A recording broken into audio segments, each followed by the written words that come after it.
Break नंतर Maharashtra calling मध्ये तुमचं सगळ्यांचं पुन्हा एकदा स्वागत। वास्तुशास्त्र आणि पैसा या विषयावर आपण आज चर्चा करतोय। आपल्याकडे आलेले आहेत वास्तुतज्ञ आनंद पिंपळकर सर। आपण जसे बाकीचे प्रश्न घेतो तसेच तुम्हाला मेलही भरपूर येतात, त्याच्यातला एक प्रश्न आपण घेऊया। अरुणा यांचा प्रश्न तुम्हाला आला होता, मेल आला होता। त्यांनी त्याच्यात म्हटलंय की त्या विवाहित असून त्यांच्या जीवनात पूर्वीचा मित्र आलाय आणि मन त्याच्याकडे ओढ घेत आहे, सोबत पत्रिकाही त्यांनी पाठवली होती, त्यांना काय सांगाल?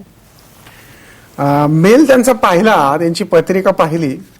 खरं तर अरुणा साधारण 28 त्यांचं वय आहे, विवाह होऊन साधारण एक 5-7 वर्ष झालेली आहेत। त्यांच्या त्या मेलमध्ये त्यांनी डिटेल्स पाठवल्यात।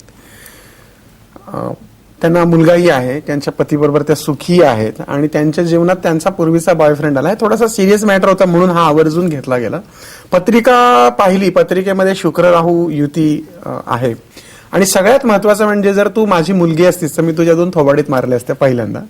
दुसरी गोष्ट अशी की सगळ्यात चुकीचं कृत्य आपल्या हातून घडतंय याची जाणीव ठेवा।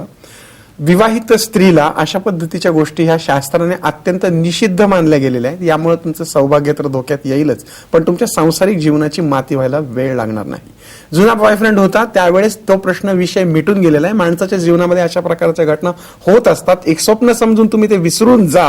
या पद्धतीची कुठलीही चूक तुम्ही करू नका। तुमच्या पदरात एक मुलगा आहे, तुमचा पती सोन्यासारखा आहे, त्याला तुमचं पूर्णपणे प्रेम द्या, त्यालाच तुम्ही सर्वस्व माना। ह्या जुन्या गोष्टींचा खटका लगेच तुम्ही मिटवून टाका आणि या भानगडीपासून दूर जा। तुमच्या पत्रिकेमध्ये अशा प्रकारचे कुठलेही वाईट योग नाहीयेत की तुमचा संसार तुटेल, त्यामुळे तुम्ही यापासून अलिप्त राहा। तुमचं मन तुम्ही तुमच्या पती आणि मुलांमध्ये गुंतवा।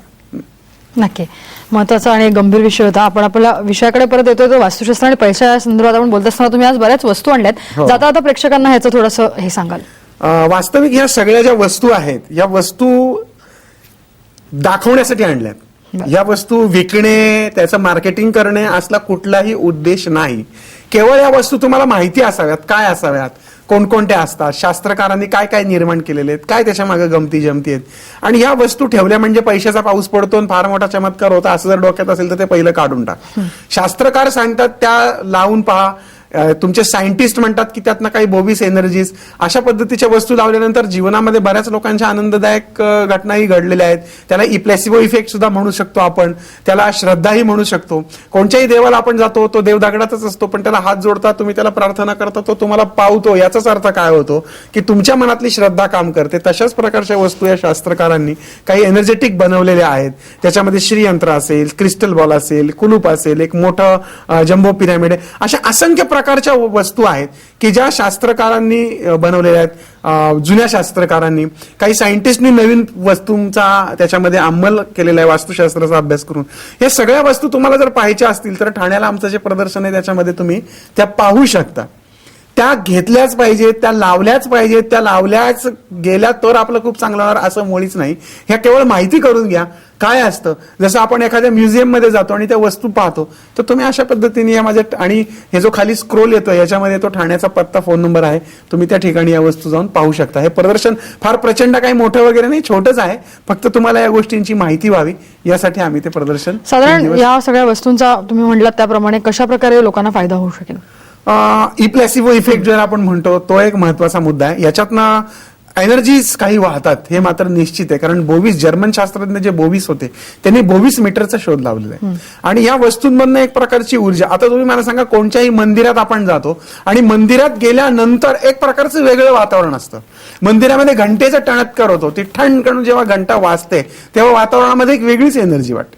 कोणत्याही बघा, शंकराच्या मंदिरात जा वेगळं वाटतं, देवीच्या मंदिरात जा वेगळं वाटतं, प्रत्येक मंदिरात, तुम्ही स्मशानात जा वेगळं वाटतं, तसंच प्रत्येक घरामध्ये वेगवेगळं वाटतं।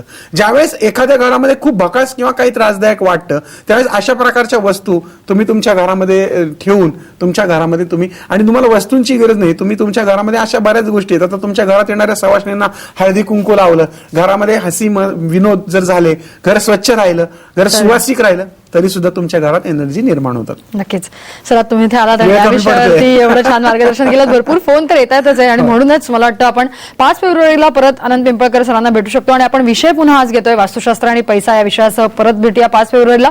तोपर्यंत महाराष्ट्र कॉलिंग मध्ये आता इथेच थांबतोय। नमस्कार।